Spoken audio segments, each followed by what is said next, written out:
Welcome to Gurmukh Therapy's webinar on death and meditation. Death is inevitable, yet there is no real understanding or exploration of what death is or what the dying process is. What is the impact of death on consciousness or the process of dying?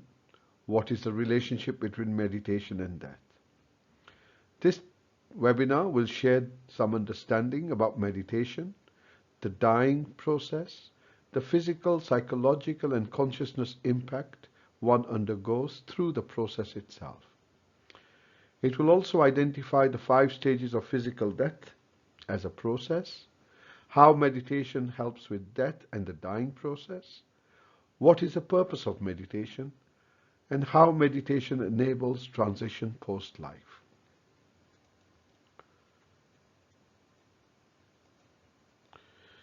मरना ना मंदा लोको आखिए जे मर जाने ऐसा कोई. Guru Nanak's beautiful words, death would not be called bad if people knew how to truly die.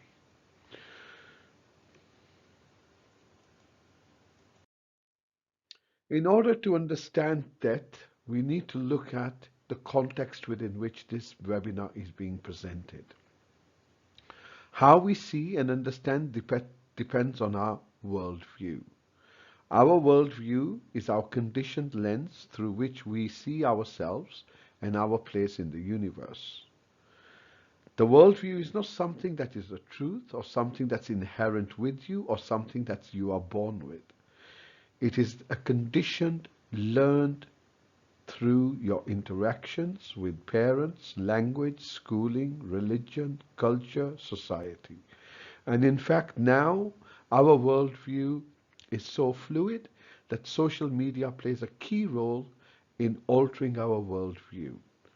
This is how marketing works. It alters your worldview in order to motivate you to do a particular action. Our worldviews will determine 3 things. It will determine the engagement in life, it will determine your outcome in life, and most importantly, it will determine your death process. All worldviews can be tested by applying these 3 questions.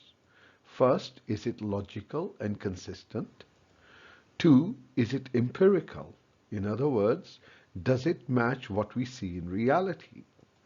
And 3, is it experiential? Is it something that I can experience for myself? So when we have worldviews about virgin births or the universe just happened to be out of nothingness or life just happened to be, then you can understand that these worldviews can be quite easily tested. Is it logical that just things happen without a cause? Well, no. Is it empirically adequate? Do we see that in reality, that things just pop out of thin air? No. Is it experiential? No. So by applying these 3 questions to any worldview, and really worldview is nothing more than your belief system. So if you can apply these 3 questions to your belief system, you can see the validity of your worldview. We can separate 2 main types of worldviews. One, those that are based on the ego, sense of self, and those which are based on consciousness. Those which are based on ego-based worldviews significantly differ from those which are consciousness-based worldviews. And I will try and determine how they are different from one another. Ego-based worldview is basically the Western or modern orientation. It sees death either as a finality or something that takes you to heaven or hell. Really, it's about self-annihilation or self-preservation. Those seem to be the duality within this particular worldview. Consciousness worldviews are based on Eastern orientation. So these would be Gurmat, Buddhist, Taoist, Zen, Hindu, even Sufi. These worldviews see death as a simple process of continuation, the expression of your psycho-spiritual continuum that is experienced through the process of birth, life, death, rebirth, life, death. So this is a process of continuous self-transformation. So you can see the significant difference between the two worldviews. One worldview is about self-preservation.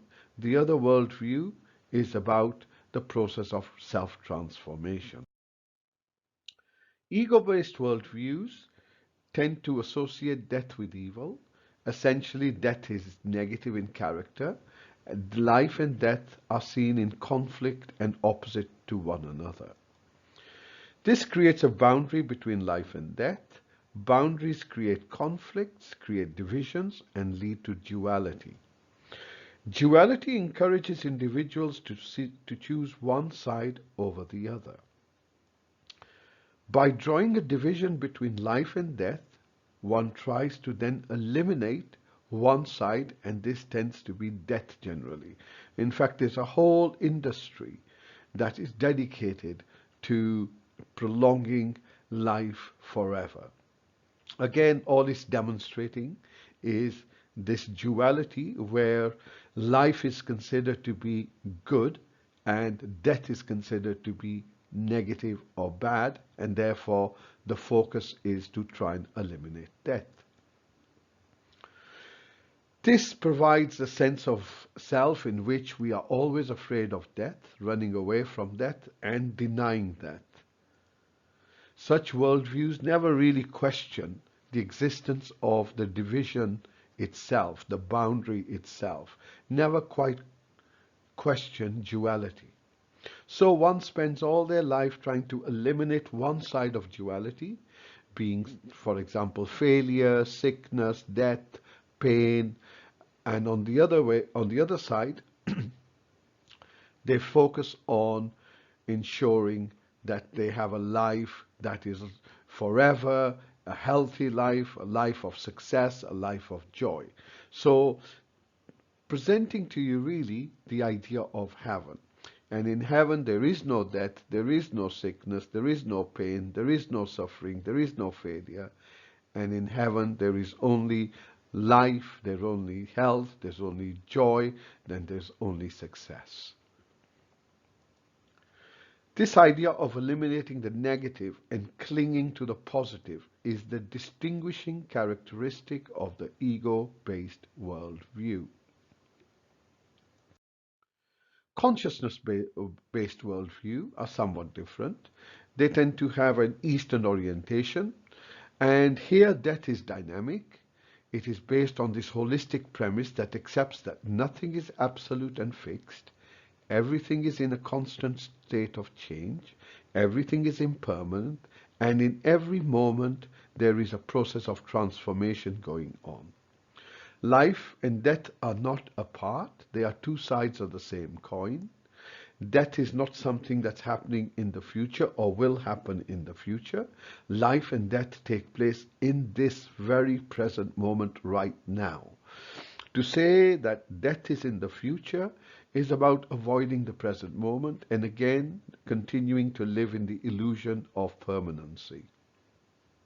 The reason one postpones it to the future is that the ego, our sense of I-amness, cannot accept that it will ever die. So one way to understand death is to know that the ego is not the center of your life. Consciousness is center. You were born conscious. Your ego was developed subsequent to you being born. So everyone is born conscious. And over our time with interaction with society, language, as I mentioned before, we develop this sense of self-I-amness, and then we identify ourselves with this I-amness. And the salient features about these I-amness is that it is always seeking safety, security, and permanency. And therefore, it avoids recognizing death as being part and parcel of existence. Death can never really destroy consciousness, as consciousness is primary and the ground of being. Death destroys the ego, and its assumption of permanency. Hence, the phenomena of death is paradoxical. There is no greater reality than the reality of death, since everything is subject to it. And at the same time, there is nothing like death, in the sense that even when the ego and the physical body die and disintegrate, the consciousness survives and continues. So we can look at this in another way. If we look at consciousness as the ocean, and our ego sense of self as the wave that arises in this ocean, we identify ourselves with the wave and not with the ocean. So therefore, we are always trying to preserve the wave and not recognizing that it is the ocean that gives birth to the wave. And at death, when the wave's form dissolves, it immerses back into the ocean, providing you with a holistic organic unity of nature and existence, the basic worldview of Gurmukh. If we contrast the two worldviews, it provides us with a sharp understanding of how death is understood and how death is related with. So within the egoic worldview, the universe just began one day. Why did it begin? How did it begin? Well, there are some understandings, but really nothing concrete. And even with the Big Bang theory, there is nothing to explain what happened prior to the Big Bang. Life is an accident and it's purposeless. According to this egoic worldview, a few amino acids and few atoms got together, created compounds. Those compounds got together, created some molecules, and then with maybe some lightning or some other event, these molecules then became what we know as life today. So life is an accident and it's purposeless according to this worldview. Consciousness is a product of the brain. Everything that exists is material, mechanical, and dualistic. The universe, including you, are simply a machine. So when you become ill, the machine has to be repaired, giving birth to our whole medical system. So within this worldview, there isn't much emphasis on enabling or first recognizing that the body, like every other system in existence, is a self-healing system. So it balances itself. And the body, when you cut your body, you notice that as long as you keep it clean, it will heal itself. However, within this egoic worldview, there is this compulsion for individuals or the ego to intervene in order to make things right. Existence is inert, it's purposeless, it's predictable, and it's blind. Everything is separate from one another. There is no connection between me and anyone else or anything else. Everything exists as a distinct unit and nothing is connected with anything else. And the purpose of life is all about developing your ego, self-assertion, and making sure you are individualized. And once you've got this, is to exert that ego to control life, to control death, to control the environment.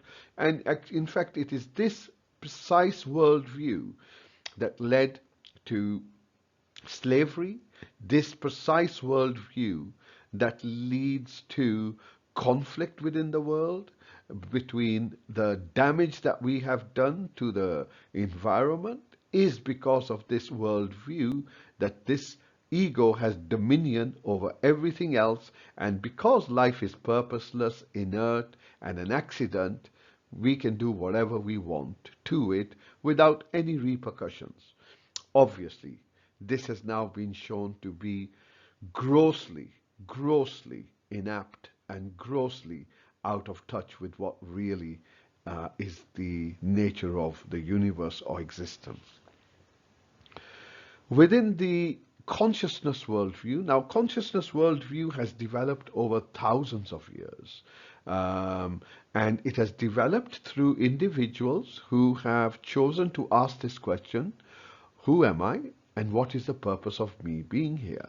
And through meditative processes and contemplative processes, they have recognized that the ground of existence is not the mind, it's not the body, it's not the physical elements, but it is consciousness itself, something that quantum physics is now getting to grips with. So the universe is the product of consciousness. Life is a profound gift and purposeful. Consciousness is the ground of being. Consciousness is primary reality. Now, it's important to notice and point out that there is very little understanding within the egoic worldview of consciousness, or within the Western worldview of consciousness. And in fact, even within its psychological domain, there is no role or part that consciousness plays. So it is all based on ego and ego fixing. However, within the Eastern worldviews, consciousness, or Gurmukh worldview, consciousness is the ground of being. There is nothing else primarily before consciousness, and it is out of consciousness everything arises. Existence is non-dual, divinity expressing itself. So what do I mean by that? What it means by that is that everything that you see around you, day and night, black and white, up and down, life and death, good and bad, these are arbitrary definitions and arbitrary categories that we as human beings may have identified. But in reality, existence is non-dual, and it expresses itself through duality, but it is in fact non-dual. It is sacred, it has a purpose, it's unpredictable. More importantly, entire existence is awake and aware.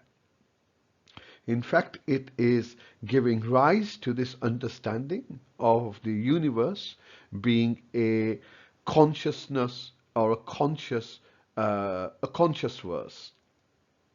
Everything is interconnected and interdependent, something that we have started to realize now, that we cannot go around decimating the world's forests and life without it having an impact on ourselves and our health. In fact, the egoic worldview has poisoned and destroyed everything that it has touched.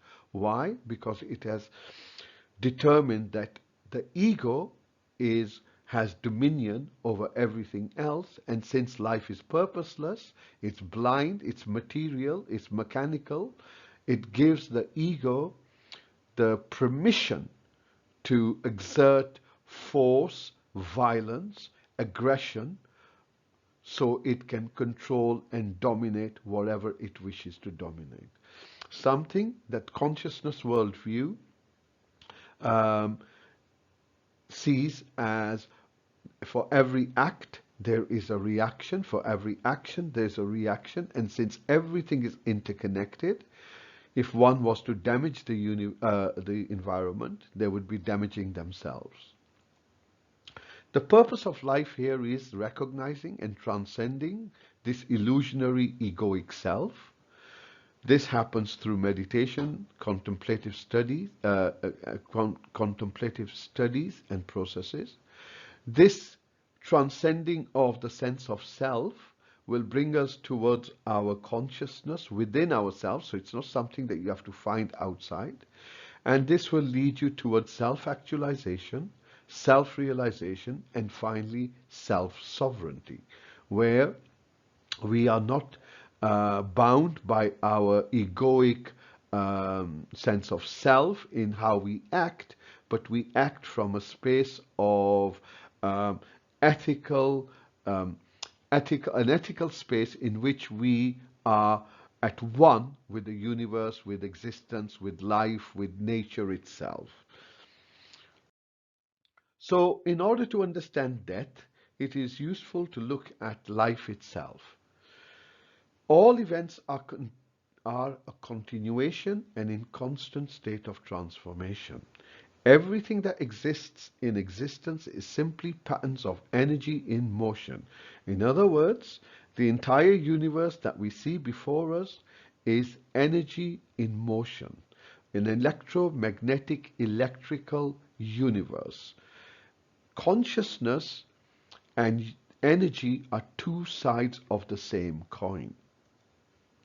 Energy cannot be destroyed nor created exactly like consciousness, but simply transformed from one form to another. Everything that exists follows this pattern: start, middle, end, start, middle, end, start, middle, end, infinitum. Cycles within cycles within cycles. The day turns to night, night turns to day. Spring merges into summer, merges into autumn, merges into winter, and then spring comes again. The moon, every 28 days, goes through a cycle. The sun goes through the cycle. The seasons go through the cycles. The plant, the seed that grows into a plant, has a flower, has a bud, has a fruit, which becomes the seed. Everything is repetitive and cyclical. Every event can be traced back to a previous event. This moment is a result of your previous moment.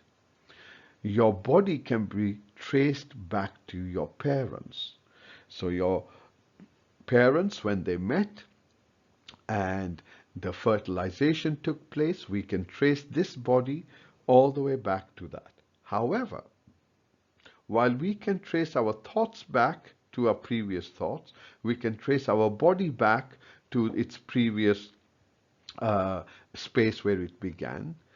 We find it is impossible to trace your consciousness back to your parents or anything else that at this moment you can trace back to.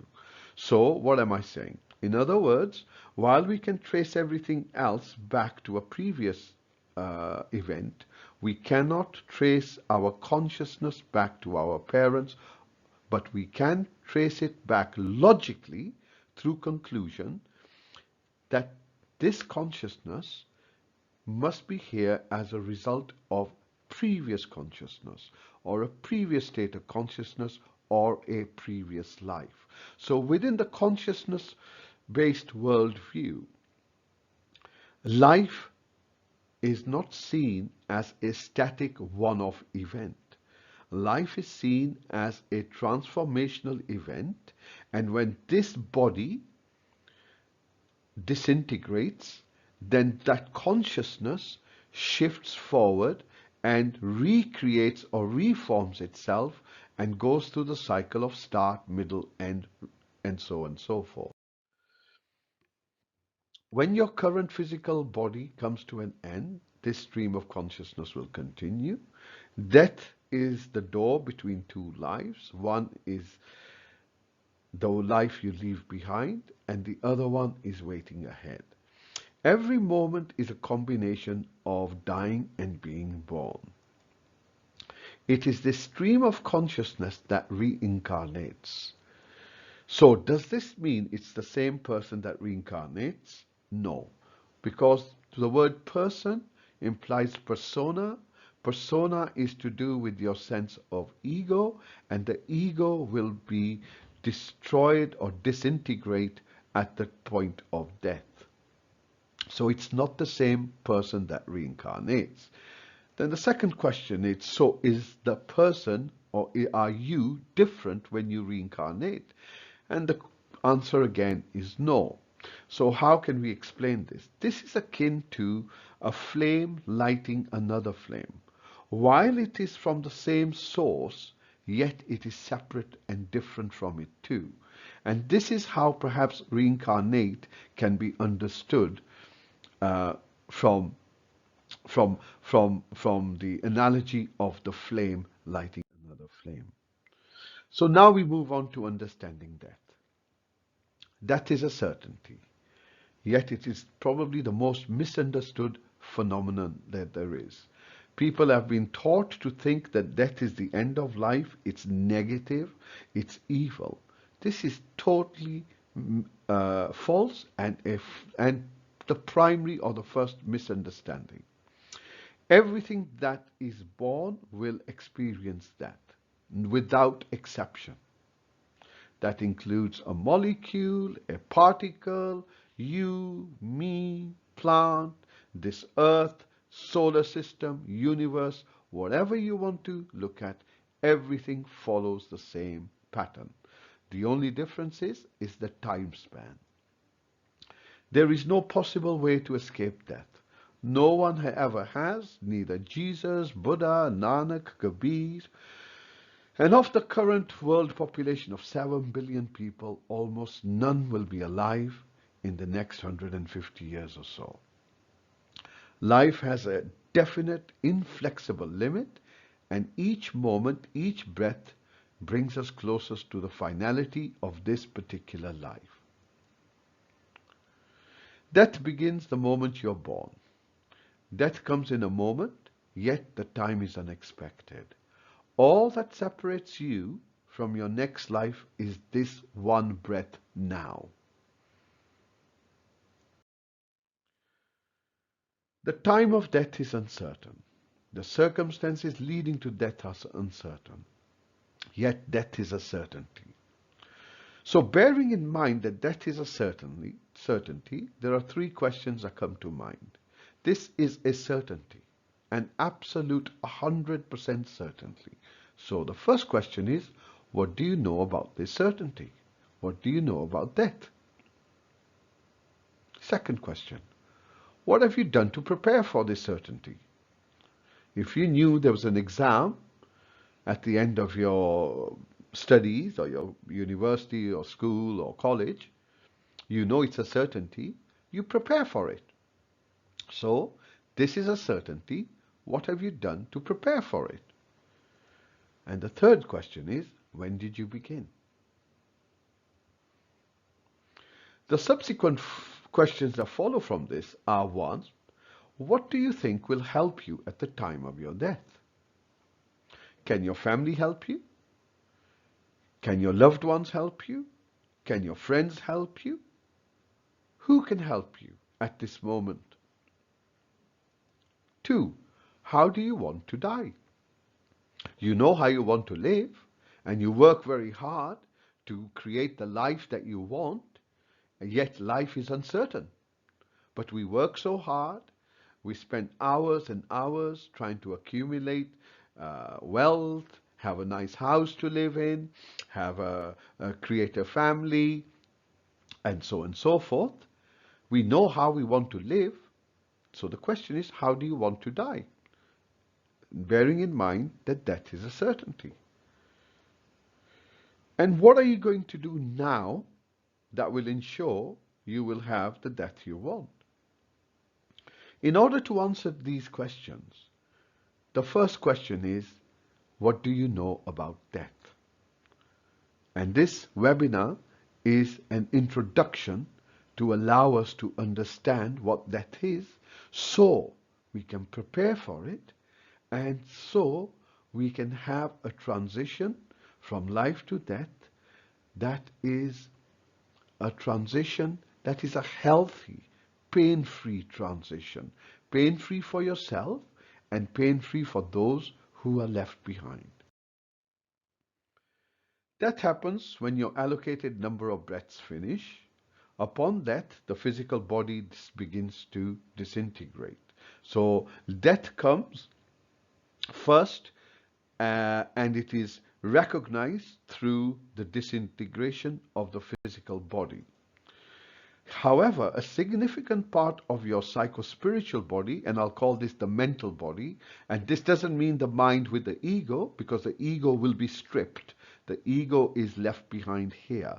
However, there are components of memory, and there are components of actions that we have carried out while alive, which transmigrate, which move on, which remain and continue in an energetic form. Our activities during life determine the movement of this mental body after death. Karma, or our actions, create imprints which are left upon this mental body. These imprints are as a result of our habitual patterns which we have cultivated through life. So if we are habituated at checking our social media every 10 minutes, or having to smoke every 10 minutes, or any other habitual pattern, then those patterns will create imprints which will be left upon the mental body, and that will have a significant impact post life. Why? Because this mental body will not have the body, the physical body, to anchor itself, and therefore it is at the mercy of these karmic winds. Hence, the analogy is used that it will be tossed round like a feather in the wind. And the wind is the karmic imprints left within the body. This will start making sense as we move a bit further on.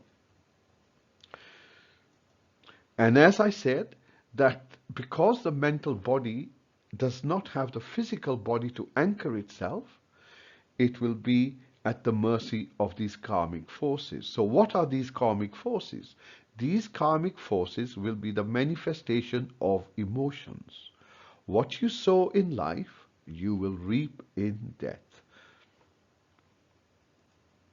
How you die, and most importantly, with what emotion you die, will affect both the death process, post-life transmigration, which will be followed by a rebirth.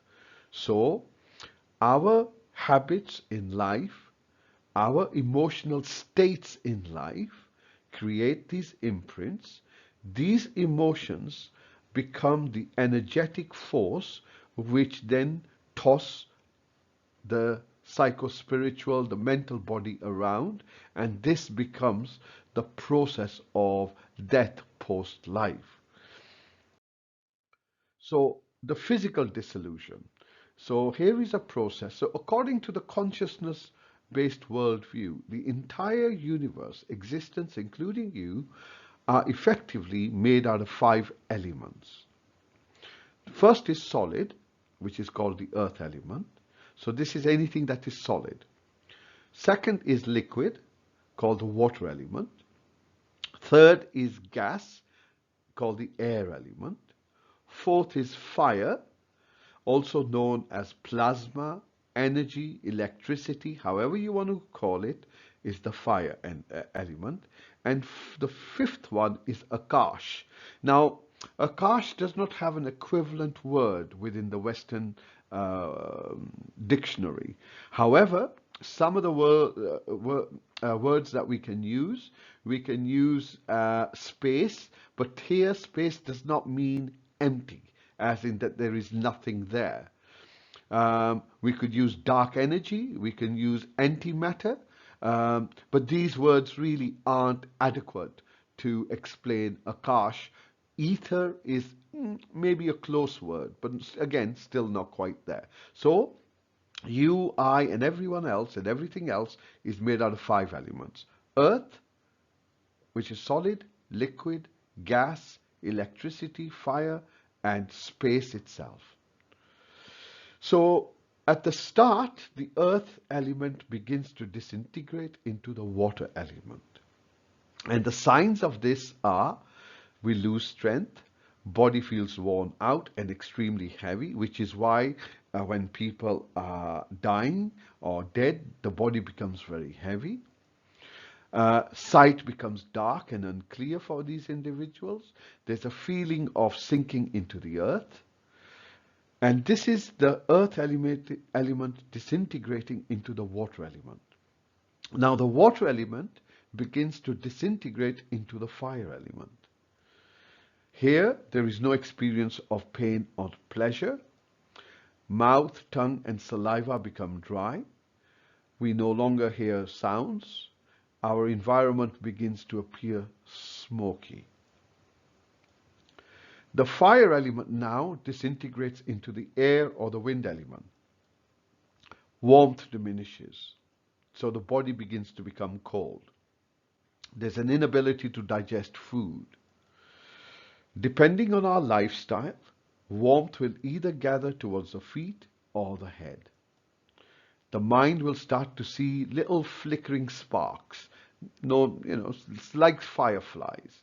So it's not actual fireflies, but it's sparks. So notice how sight becomes dark at the first bit, then later on, environment starts to appear smoky, and now we begin to experience these sparks within our field of awareness.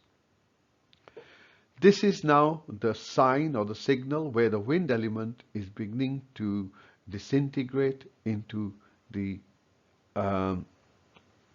space element. We cannot experience touch at this point. We have lost feeling. The tongue has become thick and short. Breath through nostrils cease.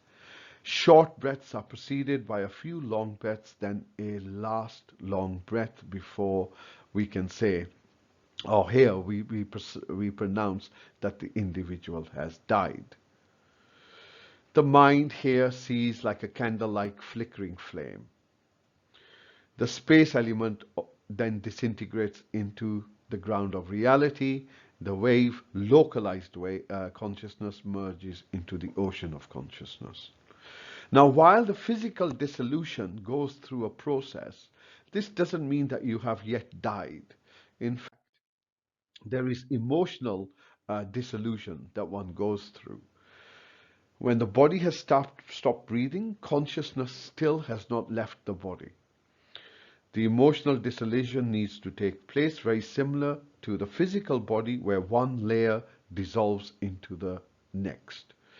Anger dissolves into desire. Desire dissolves into ignorance. Ignorance dissolves into your innate wisdom. It is as if you're returning to your original state, your innate state. Everything dissolves as the body and the mind are unraveled. There are still internal processes underway which can take up to several days. The psycho-spiritual body, your sense, the bit that leaves the body, will leave the body through one of the 9 apertures. And these are either the mouth, eyes, nose, ears, or genitalia. And this determines a lot in terms of where the process of post-life, but more importantly also the transmigration, where you end up. It will take 3 days for someone to realize that they have died. In life, we are tossed and turned around by emotions, and emotions play a very critical role in death. And just as in life we tend to be victims to our emotions. One moment we are angry, one moment we are sad, one moment we are ecstatic, we are excited, we are joyful, we are irritated, we are jealous. We are churned around in an ocean, and it is our emotions that are the energetic force that is tossing us around. Unless we recognize the nature of emotions, the mental body will be tossed and turned around like a feather in the wind, churned around uncontrollably. So your emotions, my emotions, will play a critical role in how we experience death. This brings us why meditation is so critical in order to recognize, not just to create a sense of health and well-being while we're alive, but more importantly, to recognize the nature of emotions such that we have an opportunity to have a peaceful, healthy death and transition. Negative imprints on your mind are reflected back to you. So things like craving, anger, fear, desire, attachment, jealousy, greed, all of these emotions will, whether we've carried them out knowingly or unknowingly, which create harm to ourselves and others, will leave a imprint which I will term negative, simply because it is something that is going to cause a lot of distress. Hence, I'm terming it negative. During this period of death, there are two types of visions that one tends to have. Two types of light. A profoundly bright, blinding light and a not so bright but inviting light. Those who have had a by practice I mean those who have understood and gone through the practice of meditation and cultivated it, will be able to move towards this extremely bright light. Those who haven't will be drawn to the less bright light. Death becomes painful as a result of your attachments. Attachments come from not realizing the impermanence nature of existence, that everything is changing, everything is moving through transformation, and trying to hold on to a sense of permanency creates attachment, and it is this attachment that will create pain both in life but more importantly in death. Because in life we can learn to recognize attachment and to become detached. However, once we have gone through the process of dying, it becomes impossible to cultivate detachment. Attachments really come from our minds. It's nothing more than a belief of ownership. Attachment comes from this delusion of self-permanency. Therefore, because I feel I am permanent, all of these things are mine. It is mine, my body, it is my partner, my children, my wealth, my house, my car, my community, my religion. All of these are nothing more than just attachments. The delusion of self-permanency that creates the belief of ownership. Attachments will inevitably create suffering and pain. Attachments produce anxiety, which will determine the anguish experienced during death, post-life, and rebirth. Our attachments are normally to our body, to our wealth, to our family, siblings, friends, children, to our property, and to wishing to always be safe, always have to be in a sense of pleasure, to be in comfort. Now, the question I would ask everyone who are listening to this is, do you think your wealth, your family, your siblings, your children, your friends, your property, your body, do you think any of these will be of any use to you while you are dying?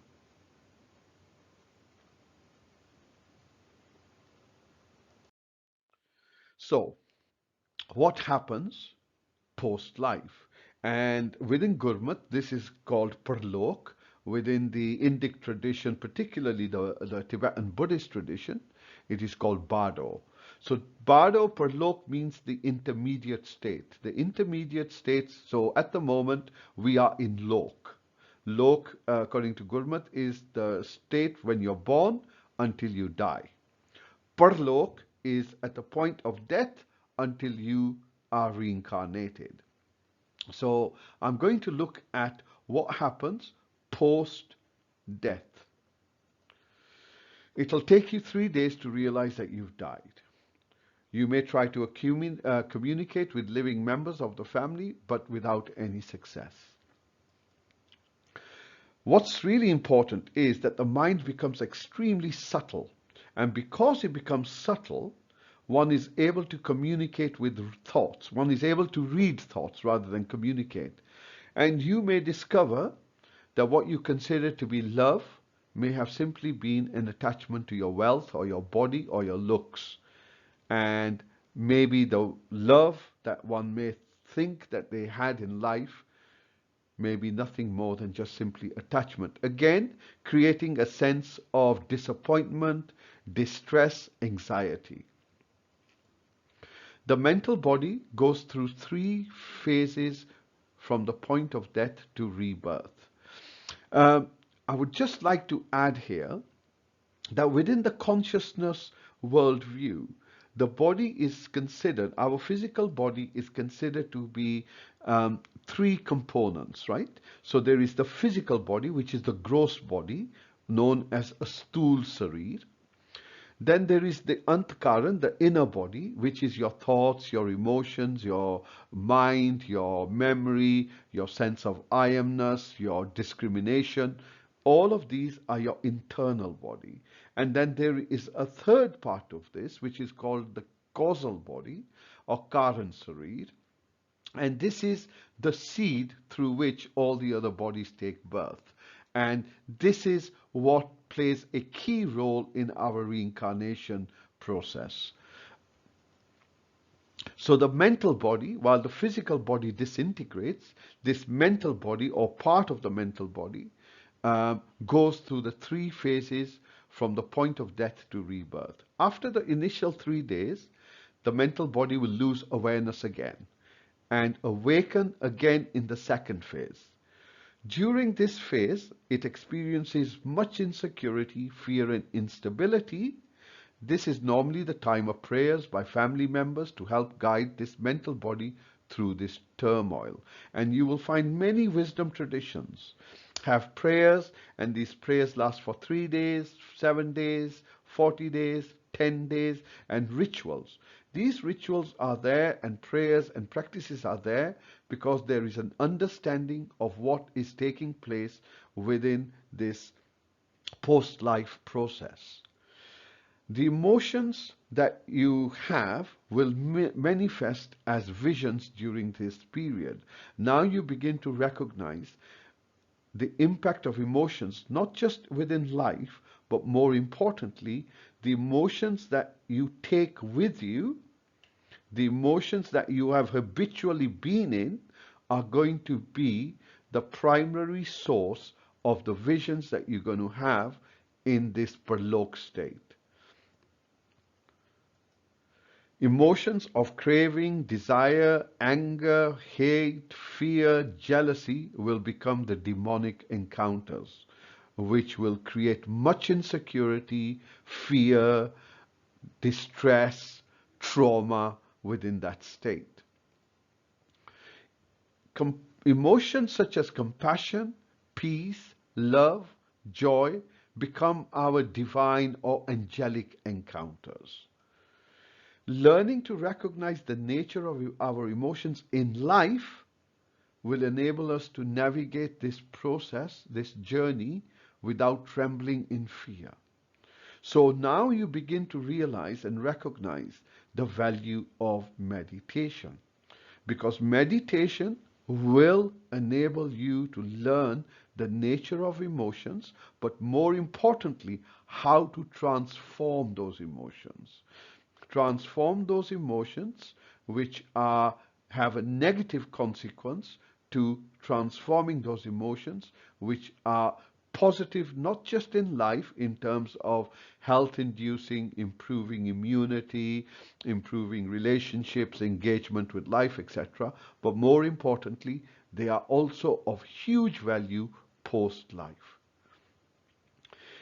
It will be the fear that will push us, and the desire running away from the fear that will pull us towards the next incarnation, unless we have learned how to manage our emotions in life, in which case the pushing and the pulling is not relevant. So what will help you during death? When the time of death comes, it's extremely important to have a positive friend, better still, a spiritual teacher who knows about death and dying. This life karma finishes at this point. New life, new karma has not started. So important to know where to focus your awareness, as this will impact and even determine your next existence. It is like being in a waiting room at the airport. We may be prepared there, but could choose the wrong gate. So it is important to work with ourselves during our life while we're alive in order to cultivate an understanding of the sense of self such that we choose the right gate. Remember that this life is a dream and this life dream is coming to an end. So do not get attached. And when I say this life is a dream, what do I mean? Yesterday was real while it was happening. Right now, this moment is real while you're listening to this. But tomorrow, it will be nothing different than a dream. It is not something that you can go to. So life is a dream in that context. So it's important to remember to focus your awareness on that which will help you in this moment. And earlier on, I asked the question, will your wealth help? Will your family help? Will your friends help? Will your property help? Will your body help? And you will come to the conclusion all of these things are completely impotent when it comes to dying. So the question is, what will help? In the moment when one is losing everything, hope can be of profound value, provided it's grounded in directing this mental body towards a peaceful transitional process. So when we are losing everything, hope can be of profound value. And we hear people who say, well, I'm not afraid of death. Well, if you're not afraid of death, then strip naked, walk outside to demonstrate it doesn't matter if you lose everything. Are you afraid of losing your job? Are you afraid of losing your health? Are you afraid of losing your partner, your children? And if you're afraid of these things, then you will be experiencing fear at the point of death, because death strips you of everything.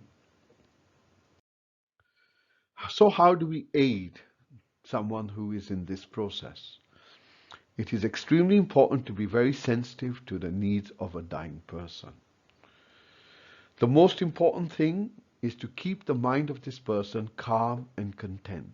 For if they are irritable or if they are annoyed, it will be of great harm to this individual in their transition process. Nothing should be done, including spiritual practices, in this case certain spiritual practices, if they're going to cause the person to be annoyed, irritated, or angry.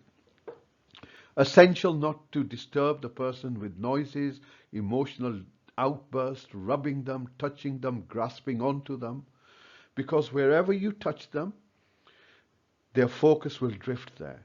They are still aware, as many coma patients have shared, they are still aware of what's going on around them. And if there is any place that one wants to touch an individual, either during death, dying, or post-death, it should be the crown of the head, top, middle of the head, such that the awareness is focused there and it enables individuals to transit and to move in a peaceful manner.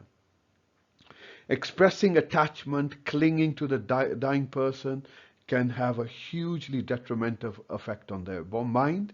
It creates huge impediments to their death process, and it creates suffering for them that is unimaginable for those people who are not in this process. Better to help them by letting go, encouraging them to let go, encouraging them to move to the next life without fear. Just as they have this life without fear, the next life will be just without fear too. Informing them that this dream is coming to an end, there's nothing to stop this. So with the hope, let go and embrace the light. Not to deny death, not to push it away, but to accept the process as it's unfolding. During the death process, as I've mentioned earlier on, the mind becomes extremely subtle and is more open to receiving mental messages from people that are close to them. So we can encourage individuals silently through prayers and communication to let go, to embrace the process, to merge with God's love if that is relevant, to embrace the light. Now this can be done verbally or mentally, and the individual will be able to react and respond to that. So now we come to meditation and death. Meditation and death are very, very similar. In death, your ego disappears or is stripped away. Only your mental, psychospiritual body remains or space remains. The same thing happens in meditation.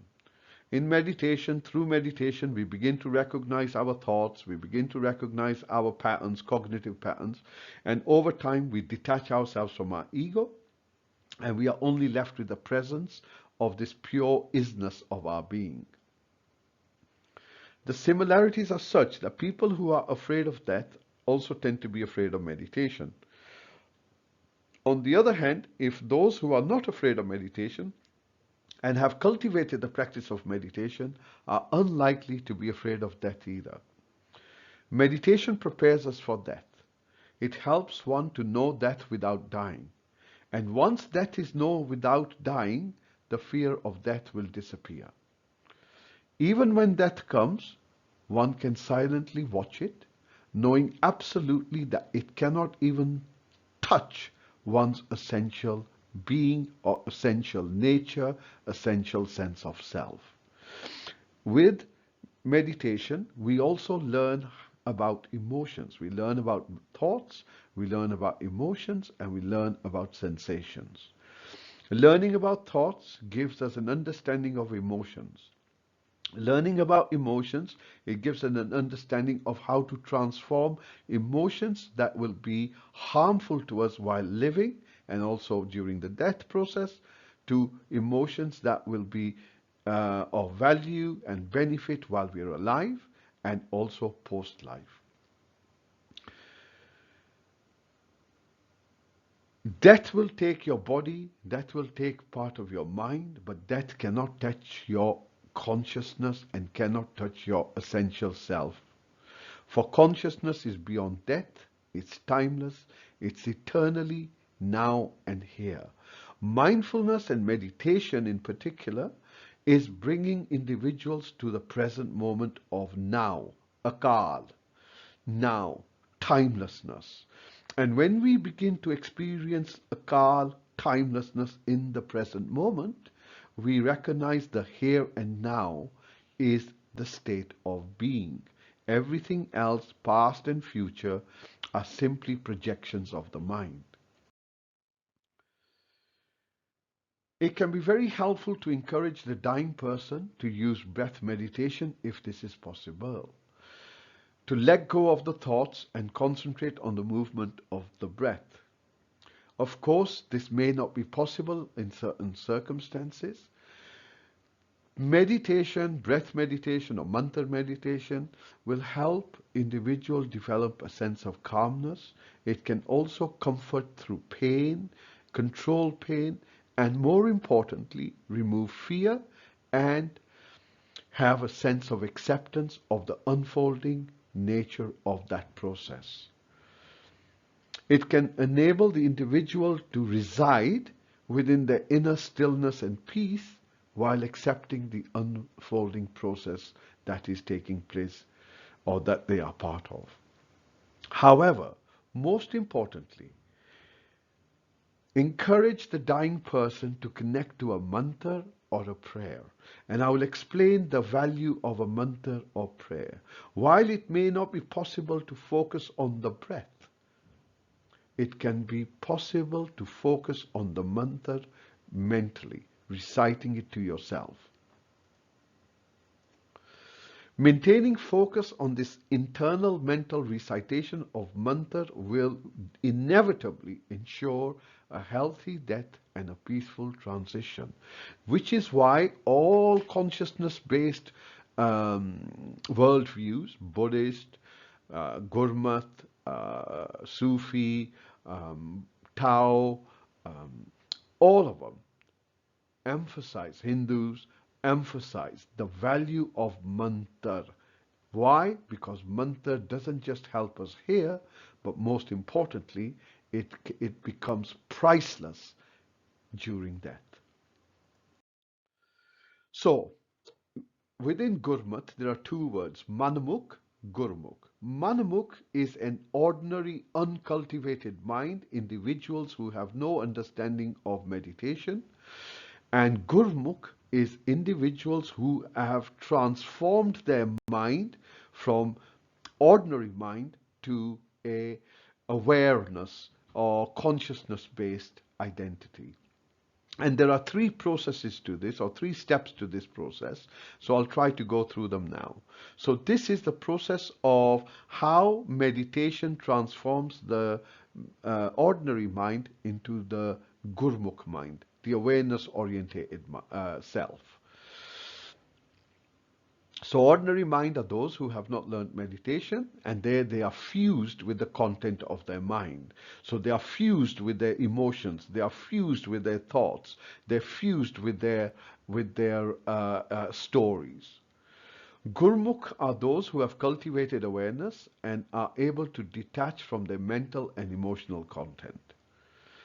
Ordinary mind is continuously jumping from one thing to another, therefore unable to focus on one object.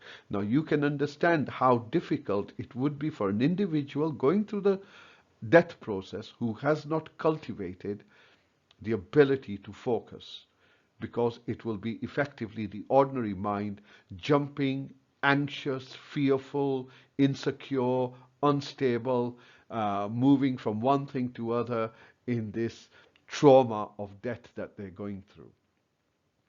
So the ordinary uncultivated mind is the Manmukh, and Gurmukh is those who have cultivated awareness. So what are the stages of cultivating awareness? Well, the first stage is dharana. This is the technical term.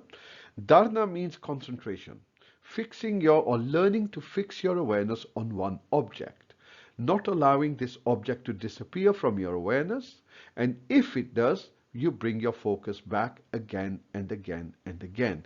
Hence, we use the breath as the primary object. So again, within Gurmat, Guru Nanak describes Pavan Guru, that the breath is your first teacher, is your teacher. And the breath teaches us to become present to the present moment. And by becoming present in the moment, we learn to hold our awareness on one object. We also learn that while we are doing this, our focus drifts and we have the ability to bring it back. So the first stage is learning to hold your awareness on one object, dharana. And of course, with the breath, one can synchronize this with a mantra, which I will talk about in a moment. So we create this unconscious, so we change this unconscious habit of the mind, which is hopping from one thing to another and is able to hold its focus into one object. This allows a crystallization and a stability in holding our focus intentionally on one object. So it is something that we learn. It is something that can be learned simply through meditation. The second step is, so once we've learned how to hold our focus on the breath, for argument's sake, the next thing is becoming aware. It is the awareness now becomes important. We are no longer aware of the breath, but we are aware of awareness itself. This is akin to oil being poured out of a container. Awareness poured as a continuity. There's no gaps. We are totally aware, able to hold our focus on the one object, but are now aware of awareness and not aware of the object. When awareness becomes continuous, the gaps disappear. One starts to experience a sense of wholeness and a sense of sacredness. This wholeness and sacredness, as it is matured, becomes our confidence. And this is of critical importance later on as we experience death. So what am I saying here? What I'm stating here is, as we become more proficient and mature in our practice and are able to hold our awareness and become aware of awareness without any gaps in it, without it being distracted, it creates this sense of wholeness. This sense of wholeness becomes like a body. It becomes the body within which we reside post life. In our training of during our training, our meditation, we learn to merge our awareness with a mantra. Now, mantra is effectively just a sound. Now, it is not just any random sound, and I will explain that in a moment. By merging our awareness, and awareness merges into the sound, it gives rise to the emergence of Nam. What is Nam? Nam can be only known through its experience. It's an ineffable wholeness, unity, oneness, experienced as samadhi and or nirvana. Samadhi here is unified consciousness, wholeness, non-dual emptiness, no thingness, pure consciousness. This is like the drop merging into the ocean. While the drop was by itself, it is subject to a whole range of factors that can make it toss and turn and create trauma, create fear, insecurity. However, once it merges with the ocean, it becomes stable, it becomes whole, it becomes complete, it becomes pure consciousness. And therefore, it's embedded in that which is grounded in the primary reality, and hence one does not have to go through the trauma of death.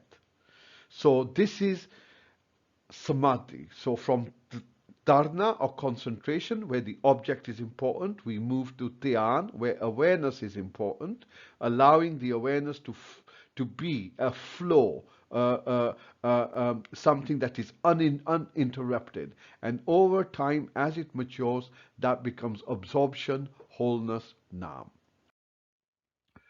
Finally, the importance of meditation.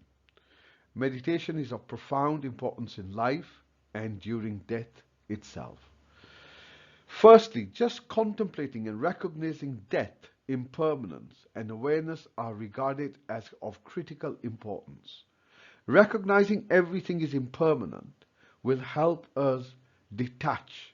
We can still love, but we don't need to possess. Recognizing that death is inevitable will give life real meaning. Recognizing awareness and consciousness as our primary sense of self gives us stability and security.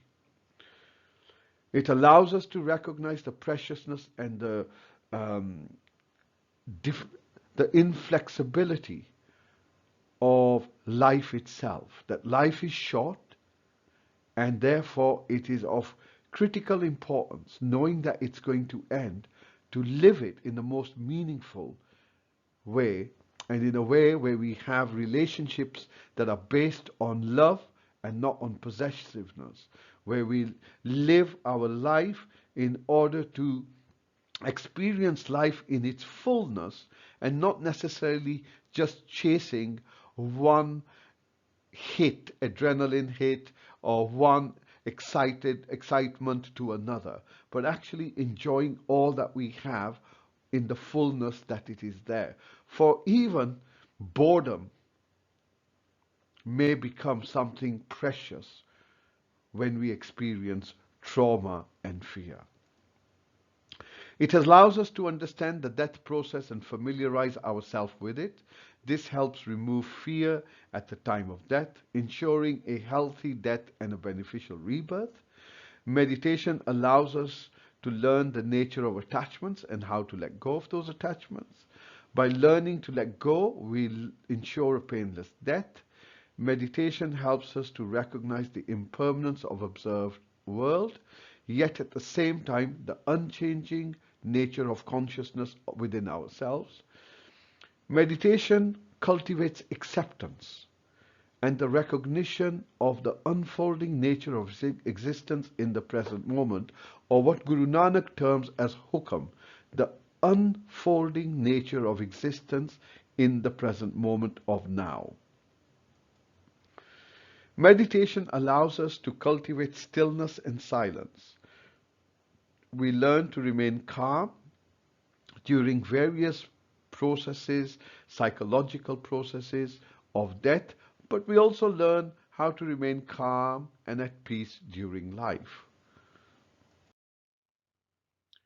Most importantly, it's not after death that matters, but what we do here and now, the life we are living now. Meditation gives us time to recognize our ego and the activities of our mind. That can only be done while you're living. Meditation gives you time to learn about the nature of both positive and negative emotions. It gives you the ability to learn how to transform these emotions. Life is time, and time is limited. Meditation gives us time to accumulate merit. Now, what do I mean by that? Compassion-based ethical living, cultivating positive emotions of contentment, self-compassion, hope, gratitude, joy. This is what we cultivate and experience once we begin to move beyond the content of our mind. And this becomes our everyday life.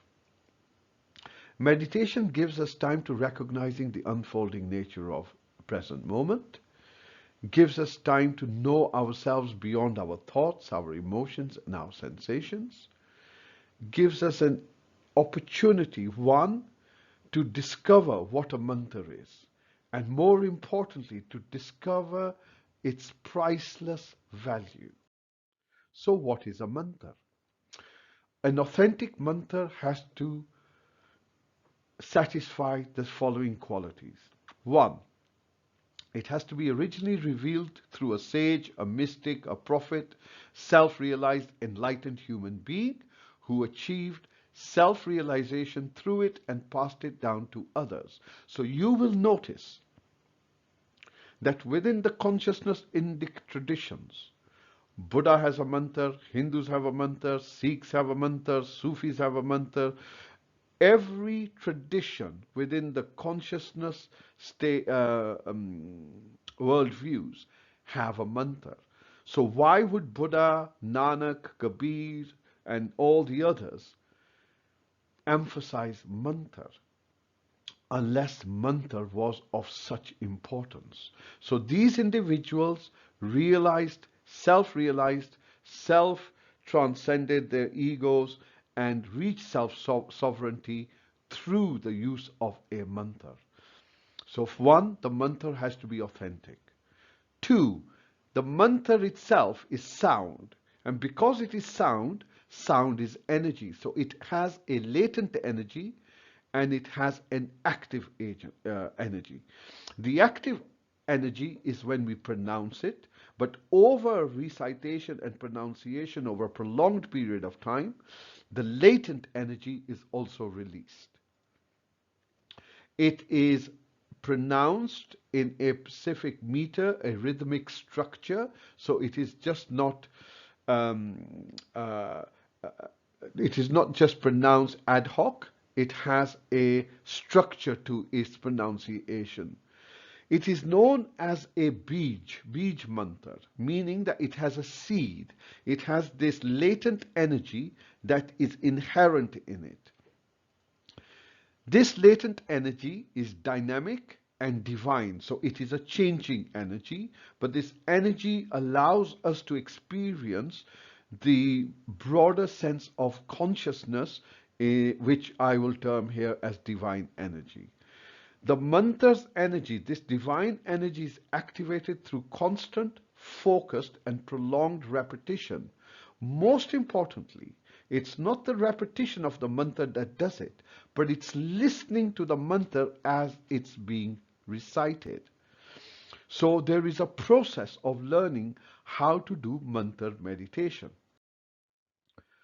So there are three states. The first state is Vyakari, which means that when it's pronounced and sung, it can be heard by another. The second stage is when it is whispered, hummed, or just it's just the individual who is reciting it is able to hear this. And if I was to be sitting next to that individual, I would not be able to hear it. I may hear a whisper or a muttering, but I will not be able to hear the mantra in itself. And the third stage of the mantra is mansic recitation, which is when we mentally recite it. So let's, for example, choose a mantra and say the mantra is Satnam. So we begin first with reciting for a period of time, and this can take some time to mature, but we can use, say, a practice of a few minutes, 10, 15 minutes to begin the practice, and then increase this practice, the duration of this practice over a period of time. So using Satnam as a mantra. So we begin Satnam, Satnam, Satnam, Satnam, Satnam. This is the first stage. And then we begin to just hum it or mutter it to ourselves, which becomes Satnam, Satnam, Satnam, Satnam, Satnam, Satnam.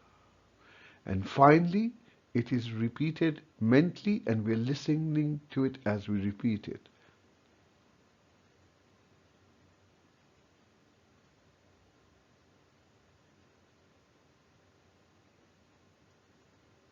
So the first stage is we're saying it aloud.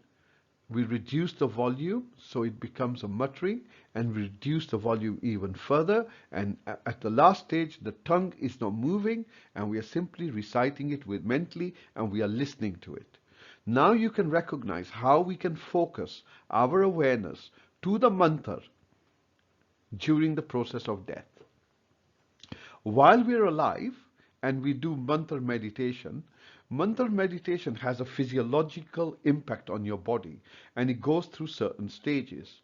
So we begin the recitation. So this is when we're reciting it aloud. So Satanam, Satanam, Satanam. And we are reciting it with just the tongue. Satanam, Satanam. As we recite it, we begin to stimulate the 84 meridian points on the top palate of our mouth. These meridian points send an impulse to our hypothalamus within the brain, which then stimulates the pituitary gland. The pituitary gland and the hypothalamus stimulation stimulate our endocrine system, our hormonal system.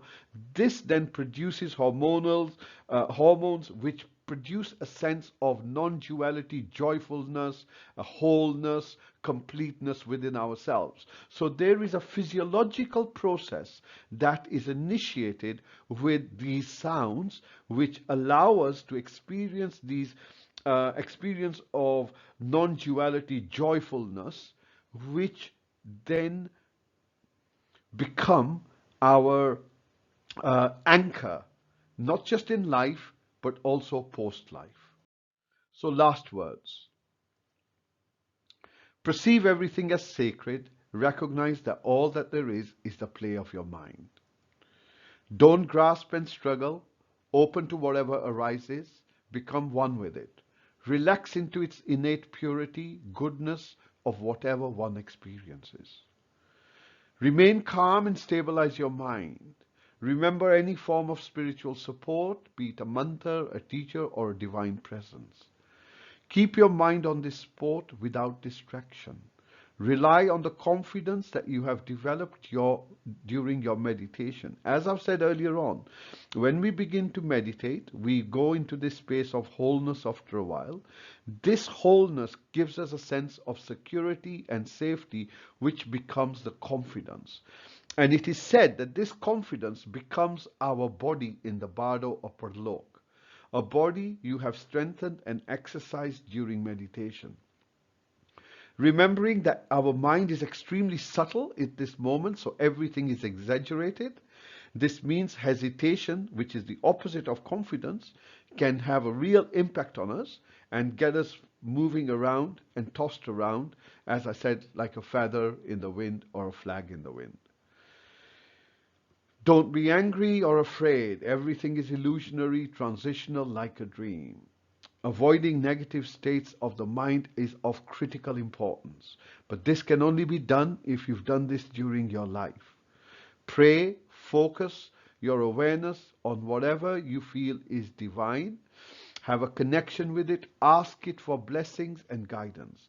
Keep your mind open, positive, stable, peaceful. Don't be swayed by anything. Hold your space. Hold your seat. Hold your confidence. Be in your stillness. Be in your peace. Relate to everything with equanimity. And by this, we can ensure that we have a post-life transition that is healthy for us and healthy for those that are left behind. Remembering that death is inevitable, preparation for it is optional. Mantra is perhaps the only guidance and the only help that we can rely on during this process. Neither our family, nor our friends, nor our religions, nor our wealth, nor our body, nor anything else that is around us will help us. Because in this moment, it is a journey that we have to take alone and by ourselves.